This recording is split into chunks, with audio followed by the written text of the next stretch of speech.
Hello student, कैसे हैं आप। उम्मीद करते हैं आप सब स्वस्थ मस्त होंगे। तो आज बेटा हम आपके 9th क्लास की गणित की वर्कशीट नंबर करने वाले हैं 63, जो कि 6 जनवरी के लिए हैं। यहाँ सभी बच्चे अपना नाम लिखेंगे, यहाँ अपने कक्षा अध्यापक का नाम लिखेंगे।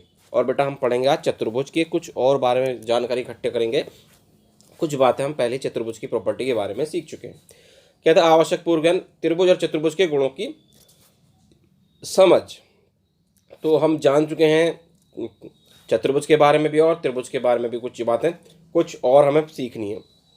कहता है बच्चों, आप इस एक त्रिभुज और चतुर्भुज के अनेक गुणों का अध्ययन कर चुके हैं। आइए त्रिभुज के एक अन्य गुण का अध्ययन करें जो एक त्रिभुज की भुजाओं के मध्य बिंदुओं से संबंधित है। इसके लिए अतिरिक्त क्रियाकलाप करें, निम्नलिखित क्रियाकलाप करें। क्या क्रियाकलाप है? देखिए, एक त्रिभुज आप ले लेंगे, ए बी सी लीजिए, उसकी दो भुजाओं ए बी और ए सी के मध्य, ए बी और ए सी के मध्य बिंदु यानी कि ई और एफ ले लीजिए। क्या ले लेंगे जी आप? दो बिंदु ई और एफ ले लेंगे। ठीक है जी, अंकित कर देंगे। ई और एफ को मिलाइए, ई और एफ को क्या कर देंगे आप? मिला देंगे। उसके बाद ई एफ और बी सी को मापिए, ई एफ और बी सी को नाप लेंगे आप। और एंगल ए ई एफ और एंगल ए बी सी को भी नाप लेंगे आप क्या पाएंगे कि जो ई एफ है वो बी सी का क्या है? आधा है। और दोनों ये जो कोण आपने नापे ए ई एफ और ए बी सी बराबर हैं। ठीक है जी, यानी कोण और एक दो बराबर हैं। और अगर ये इसकी आधी है तो आप ये बात आपने पाया कि ये क्या है? कोण बराबर हैं। कोण बराबर होने का मतलब क्या है? ये संगत कोण है। और संगत कोण कब होते हैं? जब ये रेखाएं समांतर होती हैं। जब ये रेखाएं क्या होंगी? समांतर होंगी। ठीक है, तो ई एफ समांतर हो गया बी सी के। तो इससे पता चल गया अगर किसी भी त्रिभुज की दो भुजाओं के मध्य बिंदुओं को मिलाते हो तो तीसरी भुजा के समांतर होती है और आधी होती है। तीसरी भुजा के समांतर होती है और आधी होती है। बातें हमने यहाँ पर सीख ली। ठीक है बेटा।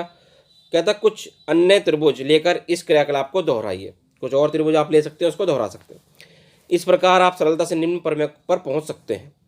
कौन सी प्रमेय है? जो हमने अभी आपको बताई, मध्य बिंदु प्रमेय। उसका नाम है, क्या कहते हैं उसको? मध्य बिंदु प्रमेय कहते हैं। क्या कहते हो? किसी त्रिभुज की किन्हीं दो भुजाओं के मध्य बिंदुओं को लाने वाला रेखाखंड तीसरी भुजा के समांतर होता है। इसका अर्थ है कि हम ई मध्य बिंदु लें, ए बी का मध्य बिंदु एफ लें। ई मध्य बिंदु ए बी का है, एफ मध्य बिंदु ए सी का है। तो ई एफ क्या होगा? पैरेलल होगा बी सी के, और क्या होगा? आधा भी होगा। ठीक है, क्या आप इस प्रमेय का विलोम लिख सकते हैं? क्या यह विलोम सत्य है? आप देखेंगे कि इस प्रमेय का विलोम भी सत्य है। इसे नीचे दिया गया है। क्या है जी विलोम? कहता है अगर किसी त्रिभुज की एक भुजा के मध्य बिंदुओं को मिलाएं और जो दूसरी भुजा के समांतर हो तो समझो वो तीसरी भुजा को भी क्या करेगी? समद्विभाजित करेगी। समझ गए? अगर हम किसी भी कोई भी हम त्रिभुज लेते हैं, मान लीजिए ये हमने त्रिभुज ले लिया और इसकी एक भुजा का मध्य बिंदु, ये मध्य बिंदु हो गया ई, और हम इस रेखा के समांतर कोई रेखा खींच दें, यहाँ से ये समांतर रेखा खींच दी ई एफ, तो ये तीसरे रेखा को इसने काटा, ये इसको क्या कर रही है? समद्विभाजित कर रही है। जितना ए एफ होगा उतना ही सी एफ होगा। ठीक है, तो यही लिखा हुआ। देखिए, इसका अर्थ है कि हमें ई मध्य बिंदु ए बी का और ई एफ समांतर बी सी ली, तो एफ क्या होगा? मध्य बिंदु होगा ए सी का। ठीक है बेटा, क्लियर है? अब देखिए एग्जाम्पल 1 क्या कहता है। एग्जाम्पल 1 हमसे ये कहता है ए बी सी त्रिभुज के अंदर, त्रिभुज ए बी सी में दिखाई आपको दे रहा भैया, ए बी सी में डी ई और एफ क्रम से भुजाओं ए बी सी और सी ए के मध्य बिंदु है।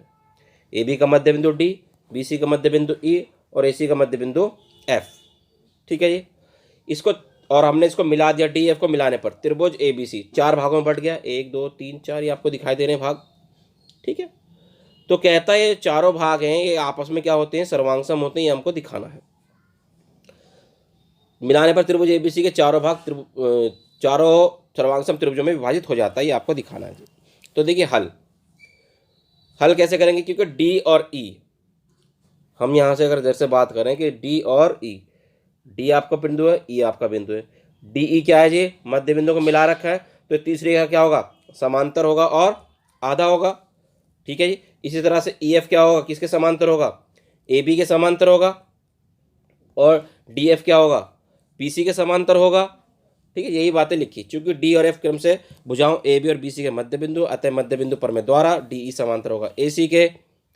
ठीक है, और डी एफ समांतर होगा बी सी के और ई एफ समांतर होगा ए बी के। ठीक, यही हमने बताया।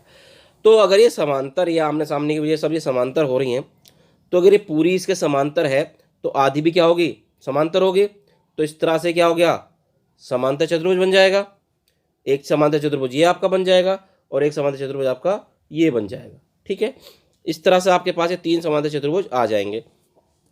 इसलिए A D E F, B D F E, D F C E प्रत्येक एक समांतर चतुर्भुज है। अब डी एक समांतर चतुर्भुज है और बी डी एफ ई का विकर्ण है। ध्यान से देखिए, डी ई समांतर चतुर्भुज बी डी ई एफ का, B D E F E का विकर्ण है ये। और हम जानते हैं समांतर चतुर्भुज के विकर्ण से जो 2 त्रिभुज बनते हैं दोनों क्या होते हैं, सर्वांगसम होते हैं। यानी कि दोनों त्रिभुज क्या होंगे, सर्वांगसम होंगे। इस तरह से ये और ये भी क्या होंगे, सर्वांगसम होंगे। इस तरह से ये भी और ये भी सर्वांगसम होंगे। यानी कि T1 के सर्वांगसम होगा T2 भी, T3 भी और T4 भी। तो इस तरह से सारे त्रिभुज आपस में क्या हैं, सर्वांगसम हैं। ठीक है बेटा, इस तरह से एक एग्जाम्पल आपका हो जाएगा। अब देखते हैं हम प्रयास करने के लिए उसने बोला है, कुछ क्वेश्चन उसने दिए हैं। देखिए 2 क्वेश्चन हैं। तो पहले हम पहला क्वेश्चन देखते हैं। कहता है त्रिभुज ए बी सी, त्रिभुज ए बी सी है जिसके अंदर कोण सी क्या है, समकोण है, और कर्ण ए बी के मध्य बिंदु एम से होकर बी सी के समांतर रेखा खींची गई है। रेखा ए सी को डी पर प्रतिच्छेद करती है। दर्शाइए कि डी भुजा ए सी का मध्य बिंदु होगा। पहला पार्ट। दूसरे पार्ट में एन डी लंब है ए सी पर। तीसरे पार्ट में सी एम और एम ए बराबर होगा हाफ ए बी के। ठीक है, तो देखिए क्या है उसने हमें दिया है, हम यहाँ पर समझते हैं पहले, उसके बाद हम इसको करेंगे। उसने कहा है कि ए बी सी में कौन सी समकोण है, ये त्रिभुज हो गया समझो, ये सी समकोण है। ठीक है, 90 डिग्री का कोण है। और ए बी के मध्य बिंदु एम, ये मध्य बिंदु है बेटा एम जो है, जितना ए बी होगा यानी कि उतना ही बी एम होगा। एम से बी सी के समांतर, एम से हमने बी सी के समांतर रेखा खींच दी जो कि ए सी को कहाँ काट रही है, डी पर काट रही है बेटा। ठीक है, तो हमें दर्शाना है कि डी जो है ए सी का मध्य बिंदु है, डी ए सी का मध्य बिंदु है। ठीक है, जितना ये उतना ही ये आपको दिखाना है। और एम डी जो है लंब है, लंब यानी कि 90 डिग्री का कोण दिखाना है यहाँ पर। ठीक है, और दिखाना सी एम बेटा मिलाना पड़ेगा पहले। कहता है सी एम और एम ए आधा है, सी एम और एम ए किसका आधा है, ए बी का। जब ये मध्य बिंदु है तो ये दोनों हिस्से क्या है, पूरे के आधे ही होंगे। तो देखते हैं बेटा इसको कैसे करते हैं हम, इसका प्रूफ देखते हैं कैसे किया हमने। तो ये देखिए फिगर हमने बना रखी है इसकी, इसके अंदर दे रखा हमें कोण सी कितना है बेटा, 90 डिग्री का दिया है। और ए एम और बी एम क्या है, एम मध्य बिंदु है यानी कि दोनों बराबर है और पूरे का क्या है, आधे हैं। ठीक है, और एम डी क्या खींचा हमने, समांतर रेखा खींची है बी सी के। ये सब कुछ हमें उसने दिया है। ठीक है बेटा, सिद्ध करना है कि जो ए डी है वो बराबर है सी डी के। ठीक, और क्या दिया है उसने, एम डी जो है वो लंब है ए सी के ऊपर। एम डी क्या है बेटा, ये एम डी लंब का मतलब ये परपेंडिकुलर है यानी कि 90 डिग्री कोण है। और सी एम आपका ये, और एम ए आपका ये क्या है, पूरे ए बी का आधा है, ये भी हमको दिखाना है। ठीक है, हालांकि हम जानते हैं ए एम तो आधा है ही, अब हमें सी एम को और दिखाना है।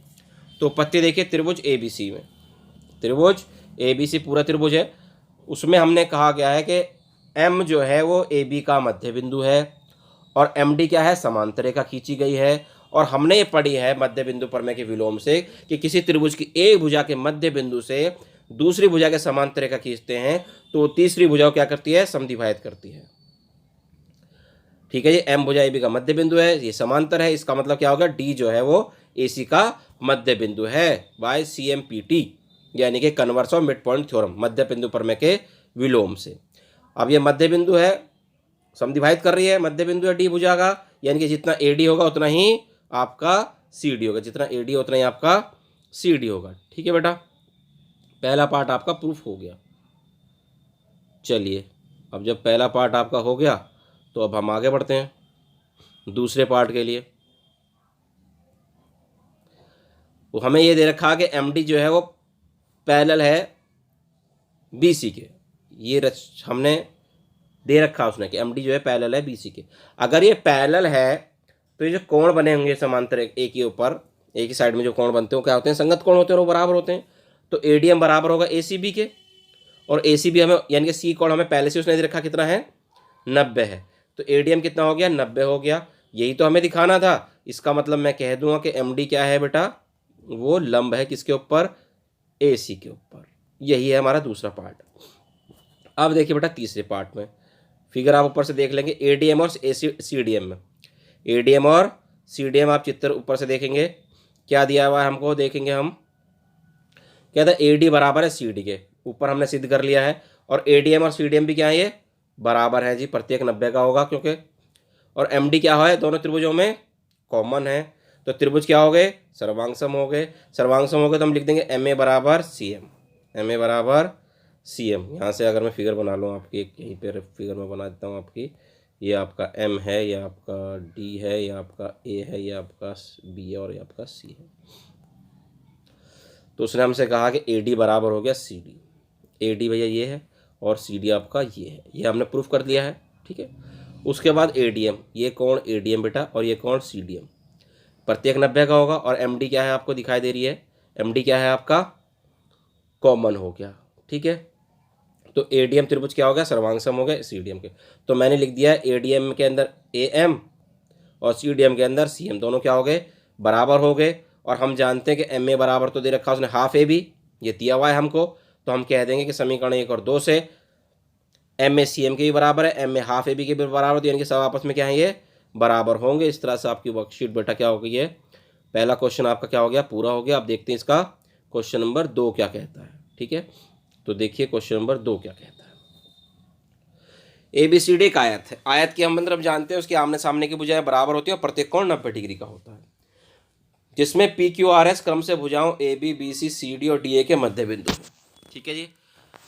ये पी क्यू आर एस मध्य बिंदु दे रखे हैं उसने, तो दर्शाना है कि पी क्यू आर एस क्या है बेटा, एक समचतुर्भुज है। पी क्यू आर एस क्या है, एक समचतुर्भुज है। थोड़ा इस तरह से हम यहाँ पे समझ लेते हैं बेटा। पहले ये है आपका, ये एक आयत है, ठीक है बेटा, ए बी सी डी। और उसने हमसे बोला कि इसके मध्य बिंदु हैं पी क्यू आर और एस। इसके मध्य बिंदुओं को अगर मैं मिला दूं तो जो पी क्यू आर एस बना है ये क्या है, हमारा एक समचतुर्भुज है, ये हमको सिद्ध करना है, ठीक है जी। तो देखते हैं बेटा किस तरह से हम इसको प्रूफ करेंगे। पहले रचना करनी पड़ेगी इसके अंदर। देखिए दिया है ए बी सी डी एक आयत है, ए बी सी डी क्या है बेटा, एक आयत है। और पी क्यू आर एस क्या है, क्रम से भुजा A B B C C D के क्या है, मध्य बिंदु है। सिद्ध करना है पी क्यू आर एस समचतुर्भुज है। रचना कर ली हमने, ए सी को मिला दिया बेटा, दिखाई दे रहा है आपको उपपत्ति में। अब त्रिभुज ए बी सी के अंदर देखिए, ए बी सी आपको दिखाई दे रहा है। ए बी सी के अंदर पी और क्यू जो हैं वो मध्य बिंदु हैं ए बी और बी सी के। अगर ये मध्य बिंदुओं को मिला के रेखा खींची गई है तो तीसरी भुजा क्या होगी, ये समांतर होगी और आधी होगी, ठीक है। तो वही लिख दिया गया कि पी और क्यू भुजा ए बी और बी सी के मध्य बिंदु हैं, अतः पी क्यू क्या होगा, समांतर होगा ए सी का, पी क्यू क्या होगा, आधा भी होगा ए सी का, ठीक है। इतनी बात समझ में आ गई बेटा। अब इसी तरह से बेटा हम त्रिभुज ए डी सी ले लेंगे। ए डी सी में एस और आर क्या है, मध्य बिंदु हैं। इसका मतलब ये इसके क्या है, समांतर होगी और आधी होगी। तो देखिए यही चीज़ लिखी होगी हमने आगे। त्रिभुज ए डी सी में एस और आर भुजा ए डी और ए सी डी के मध्य बिंदु हैं। अगर मध्य बिंदु हैं तो क्या होगा बेटा, एस आर समांतर होगा ए सी का और आधा भी होगा। अब समीकरण 1 और 2 से ये दोनों को हमने देखा कि ये भी ए सी के समांतर है और एस आर भी ए सी के समांतर है। इसका मतलब दोनों आपस में क्या होंगे, समांतर। ये भी ए सी के आधे के बराबर है पी क्यू भी, और एस आर भी ए सी के आधे के बराबर है, यानी कि ये दोनों क्या होंगे, बराबर भी होंगे। तो वही चीज़ हमने यहाँ पर लिख दी बेटा कि पी क्यू समांतर है एस आर के और पी क्यू बराबर भी है एस आर के। अब एक जोड़ा अगर बराबर और समांतर हो तो हम कह सकते हैं कि वो क्या है, समांतर चतुर्भुज हो गया। अब समांतर चतुर्भुज हो गया तो हमको ये सिद्ध करना रह गया कि इसकी आसन्न भुजाएं बराबर हो जाएं। अगर आसन्न भुजाएं बराबर होगी तो मैं कह दूंगा कि क्या ये समांतर नहीं समचतुर्भुज है, क्योंकि समचतुर्भुज की 4 भुजाएं बराबर होती हैं। तो हमने लिया जो हमें दे रखा था बेटा, हम उसको दोबारा से एक बार बना लेते हैं फिगर को। पी क्यू आर एस आपको पता चल गया कि पी क्यू आर एस क्या है, एक समचतुर्भुज है, ठीक है। ये इस तरह से बेटा ये आपका ABCD था और यहाँ पे आपका ये PQRS था, PQR और S था। तो मैं कहता हूँ कि BC बराबर होगा AD के, वही लिखा है AD बराबर BC, तो उसका आधा भी क्या होगा बेटा, बराबर होगा, आधा ही बराबर होगा। और AD का आधा क्या हो गया बेटा, AS हो गया, और BC का आधा क्या हो गया, BQ हो गया। ठीक, अब त्रिभुज PAS और PBQ में, PAS बेटा दिखाई दे रहा होगा आपको ये वाला, और PBQ आपका ये वाला। ठीक है, तो AS बराबर BQ हो गया, ऊपर सिद्ध किया है हमने, और AP बराबर BP हो गया, क्योंकि P क्या है, मध्य बिंदु है AB का, तो दोनों इससे बराबर होंगे। और कोण A बराबर होगा बेटा कोण B के, प्रत्येक कोण 90 का। इस तरह से PAS क्या होगा, त्रिभुज सर्वांग हो जाएगा PBQ का, और जब ये त्रिभुज सर्वांग हो गया तो मैंने लिख दिया कि PS बराबर होगा PQ, PS बराबर हो गया PQ। और जैसे ये तो आसन्न भुजाएं हैं, आसन्न भुजाएं तो क्या हो गया, समांतर चतुर्भुज की आसन्न भुजा अगर बराबर हो गई तो इसका मतलब PQRS क्या है, एक समचतुर्भुज हो गया। ठीक है बेटा, इस तरह से आपकी वर्कशीट कंप्लीट हो गई, अच्छे से आपको समझ में आ गई होगी उम्मीद करते हैं। कोई डाउट हो तो आप मुझसे पूछ सकते हैं। ठीक है, मिलते हैं आपसे अगली वीडियो में।